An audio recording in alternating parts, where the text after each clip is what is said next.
Welcome back to Pitso here on SABC Lehae. Now let's continue. Struggle stalwart and Deputy President of the ANC Veterans League, Dr. Mavuso Msimanga, has resigned from the governing party. He cited endemic corruption in the ANC, with the current leadership showing no urgency to deal with the matter. As one of the reasons forcing him to leave the party he has called home for almost his entire life.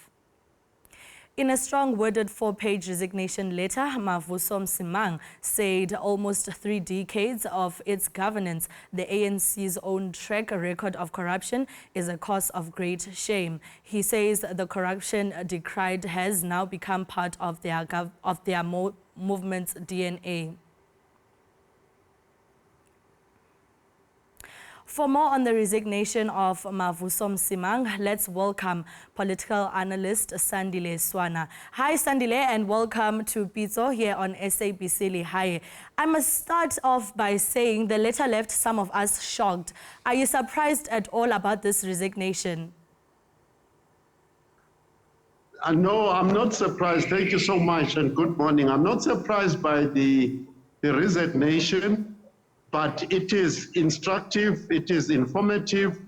It tells us as the public that the ANC is failing and is unlikely to succeed in its renewal program. That is why Mavuso Msimanga has given up on the ANC after 60 years.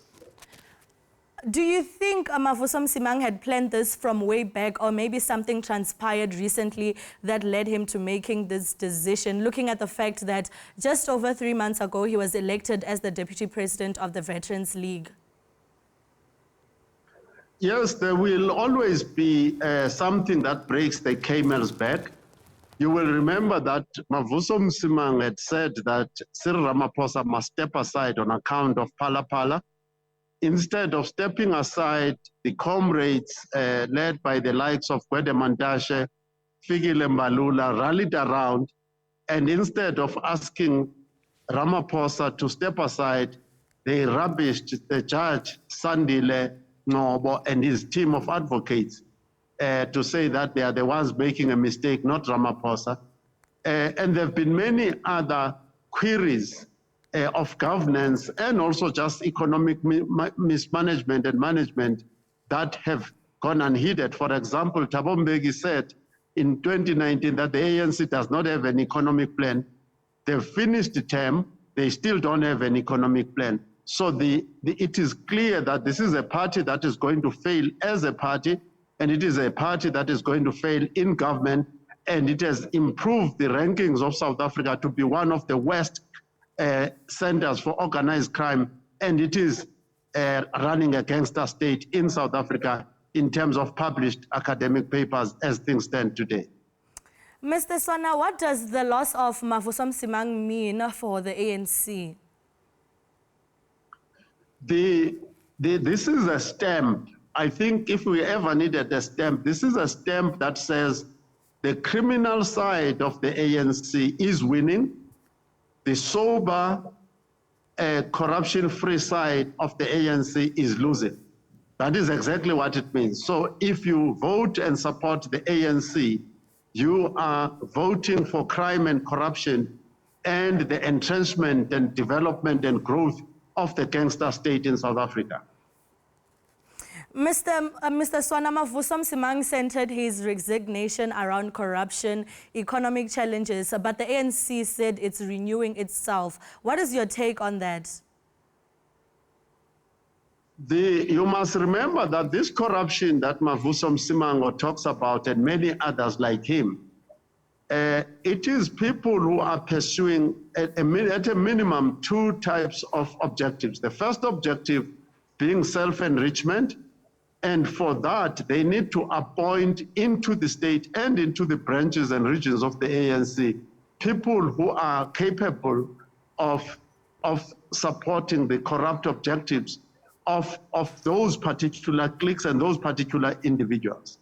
The second category of objectives is to support the ANC financially through the proceeds of crime. And therefore, you have to have a leadership that is insensitive to crime, that has got low morals, Therefore, they will appoint people who are able to live off the proceeds of crime.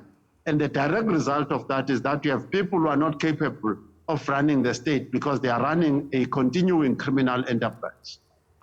Mr. Swana, looking at the ANC saying that it's renewing itself and the fact that there have been problems of having an economic plan, do you think there will ever be an economic plan? No, the economic plan will not come from the ANC. Remember that the ANC has lost intellectuals, it has lost professionals. It has no capacity now to write any economic plan, not even for Soweto, let alone South Africa. So that is not going to happen. We will have an economic plan once the ANC falls below 50% and a new government is put in place. We are just a couple of months away from the 2024 elections. What does this mean to the ANC on losing a very senior leader at a crucial time like this? What this means, we may not be able to quantify it in percentage terms, but what this means is that the downward trend that we saw in 2009 after the Polokwane conference at the polls, which has worsened, and the ANC got below 50%, it got 45% in the local government elections on aggregate nationally. We would expect that that trend will continue, and the departure, the symbolic departure of Mavuso Msimanga puts a stamp that the ANC is no longer a majority party in South Africa. The intelligentsia has lost confidence in the ANC of Oliver Tambo. The ANC of Oliver Tambo is no longer in the registered political party called the ANC. The registered political party called the ANC is run by organized crime, by political gangsters for criminal objects. From your experience, how do you then interpret this moving forward? I didn't hear the question. From your experience, how do you then interpret this moving forward? The ANC is losing all the major metros in the three provinces, Western Cape, Gauteng, and KZN. The ANC is becoming a criminal organization that is supported by rural villagers. And its relevance to the future of South Africa, certainly within the context of the African Renaissance and an Africa that is starting to grow very fast and be a world player, the ANC certainly has no part in that. It has no part in that in the future. It is becoming irrelevant. Mr. Swana, are we likely to see him join another political party or political movement? Mavuso Msimanga is very warm toward the Democratic Alliance. As to whether he will join it or join other structures aligned with the DA and the liberals in South Africa, it's another matter. But his heart is very, very warm towards the DA. Mr. Swana, who do you think the ANC will likely to replace Mr. Mavuso with? Well, it will have to be one of the veterans. For the time being, the veterans have been promoting a pro-DNA stance. So it will have probably to be somebody like that. There are two sides in the ANC. You have the pro-EFF side and the pro-DA side. The veterans for now have been pro-DA. We will hope that somebody who supports the DA inside the ANC will take up Mavuso Msimanga, but I do not have a name. Thank you so much, Mr. Swana, for your time here on Pitso. Enjoy the rest of your day.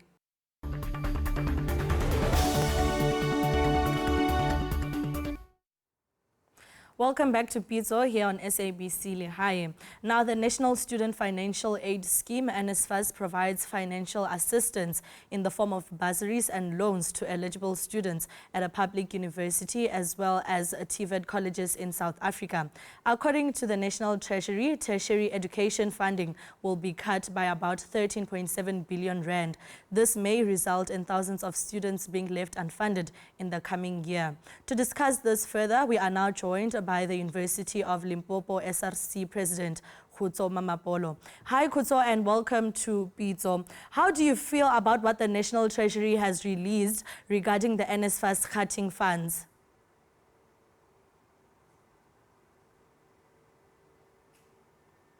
Hi Khutso, can you please just unmute yourself so that we can hear you properly? My apologies. Thank you very much for having us on your show, and good morning to your viewers. Firstly, our initial reaction is that we are not happy with how National Treasury has been conducting itself, not only as it relates to Nsfas, but various other departments. As far as Nsfas is concerned in the higher education sector, we are not happy with how Treasury has conducted itself with this intention of cutting down the budget that is going to affect so many lives and the lives of many students who are relying on this so-called free education to pursue their studies and ultimately change their surroundings. So as a student leadership, we are not happy with the conduct displayed by National Treasury, which is affecting many various departments, and they are crucial to the growth of South Africa and its people. Khutso, what are the struggles that students faced in this year of 2023? Were they receiving allowances as they should? Absolutely not as they should. Some did receive the allowances, but a huge majority of them did not receive the allowances expected. In the case of the University of Limpopo, even today, there are still many students who did not get their first semester allowances, which is a clear sign that shows that Nsfas is very ineffective as it comes to the disbursement of student allowances. This entity is proven to be under serious maladministration, and we are happy that the CEO was fired as a result of the maladministration taking place at Nsfas. But we want to develop a new model that is going to be student-based to ensure that allowances are paid on time without any issues. I mean, if you look at the various government departments and the public officials who are working, you never see them complaining that they did not get their money when they're supposed to be getting their money. Educators are always getting paid on the 22nd of each and every month without any hassle. But when it comes to students who are under a form of public entity, there are always problems. Students are not getting the allowances expected. The allowances that are supposed to be received are not as they should be. So they are always having issues in terms of fees and other things that are concerned with Nsfas. We want a new mode of disbursing allowances to students, and we are going to ensure that we champion that through our term of office. Is this decision something that the learners had anticipated, looking at what transpired this year and previous years of on the funding? Well, this is not what we anticipated. We will never anticipate any form of eventuality that will result in students not getting their money. We want, like I said, a student-based model that is going to be very effective. Students must be paid on time. There must not be any issues as it comes to the disbursement of allowances. This is affecting many students across universities. I mean, you'd imagine having to go to class without having eaten something. That is a problem on its own, let alone examinations, just to concentrate in class. What about when you're supposed to be at your ultimate best to ensure that you produce the good results? So this kind of back and forth with Nsfas, student leaders, and many other things are affecting many students, the future of this country. And when these students are affected, Nsfas will again then come back to them and tell them that you have exhausted your limit of being a student that is funded by Nsfas. This so-called N+ rule that is very inconsiderate of many students in the country. What impact do you think this decision will have on those who are dependent on the bursary? It is going to be extremely bad because they will be left out. They will not have anything to feed off, and many families are going to be affected as a result. You'd know that not only is this money of Nsfas being used just for fees, many other students are taking the money home to support their families. So to have a situation whereby you are going to cut down on the budget allocation, you are cutting down on many other lives that are dependent on this particular Nsfas allowances. And that is not something that we are going to accept as leadership. Whatever they do, they must not affect students as a result. If Nsfas or the higher education budget, because not necessarily Nsfas per se, there's a portion of it in the higher education budget that will go towards Nsfas. If that budget is cut, it must not affect the students. It must affect these universities that are having their own ways of making money, but not students, because students are the future. They are the ones who are carrying the pride of so many institutions. They are the ones who are carrying the pride of this nation. And you must be in a position to ensure that you produce the best results. We are not really happy with any form of budget cut. Like I said, not only as it relates to the higher education sector, but many other sectors that are very important. We want the budgets to be increased as a matter of fact, and we want clean and smooth administration to ensure that money is not sent back to the National Treasury. Kutso, as an SRC president there at the University of Limpopo, do you know what criteria will be used to determine who gets the funds? Well, we've recently been invited to a meeting with Nsfas in the province of Gauteng, I think about 3 weeks ago. They were saying that we must discuss the funding policy for next year. But knowing us, we disrupted that particular meeting because we could not proceed to things of next year, whereas students are not paid their allowances for this year. Like I said, there are still many students in many institutions who did not get their allowances, particularly for the first semester. So we wanted to ensure that we clean up the mess that is happening this year before we proceed to the next year. However, the funding criteria will not necessarily change from that which was taking place this year. It is still going to be the very same, even though we wanted adjustments to be made. We are anti N plus rule. We don't want that particular rule to prevail. We are also anti this so-called 55% rule that the student must pay, must pass 55% of their modules before they can be funded in the upcoming year. So that is something that we're not accepting. These students are going through a lot. There are many child-headed households. There are many other things that are happening in our family backgrounds that require us to have money to support our families, and all these things are taking an emotional toll on us. So if we fail, it's not because of our own making or us being playful. It's often because it's a result of the things that are happening in our surroundings, and we cannot accept a situation whereby, in the case that things are not going well, you are told that Nsfas can no longer fund you. Kutso, you mentioned about a meeting that was held weeks ago. Maybe besides the funding policy, are there any other things that were discussed that can help the learners? No, absolutely nothing. We did not want to proceed with the agenda. That's basically what I'm trying to say. We did not want to proceed with the agenda. We wanted to have our own agenda before we can get to the agenda. And our own agenda was that all outstanding allowances must be paid this year before we can proceed to any other thing. There was nothing meaningful. Nsfas will never come to us with anything meaningful. We visited their offices in Cape Town on plenty of occasions. They are never forthcoming when it comes to addressing the students' issues. So we don't expect much from Nsfas. We are just going to try and apply our own pressure, expose the rotted Nsfas, expose the corrupt activities that are happening to ensure that ultimately they're held to account. Kutso, would you say Nsfas, alongside with the Department of Higher Education and Training, would you say that they are failing students in South Africa? Absolutely, absolutely. They're failing many students in South Africa. To start with, the administration of Nsfas is under serious constraints. They are not doing what is expected of them.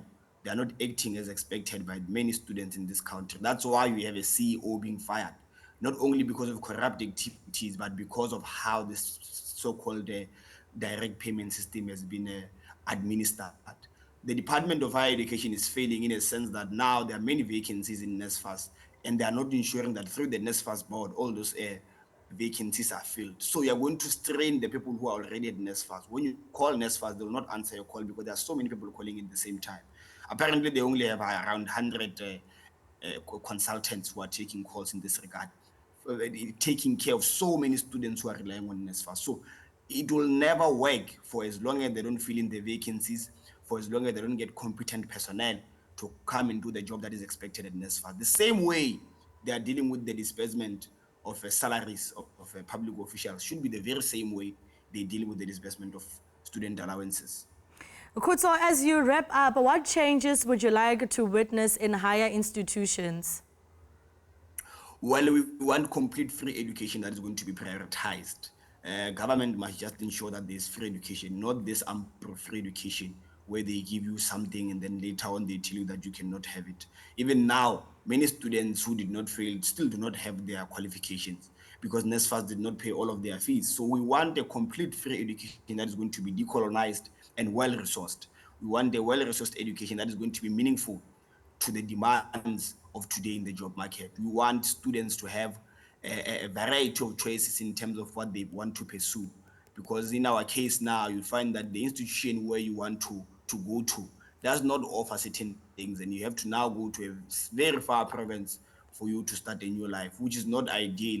You might even face problems in terms of you having to pass your modules because you are strained by the environment that you are confronted with. So we want these institutions to expand the number of qualifications that they offer. We want free, well-resourced education.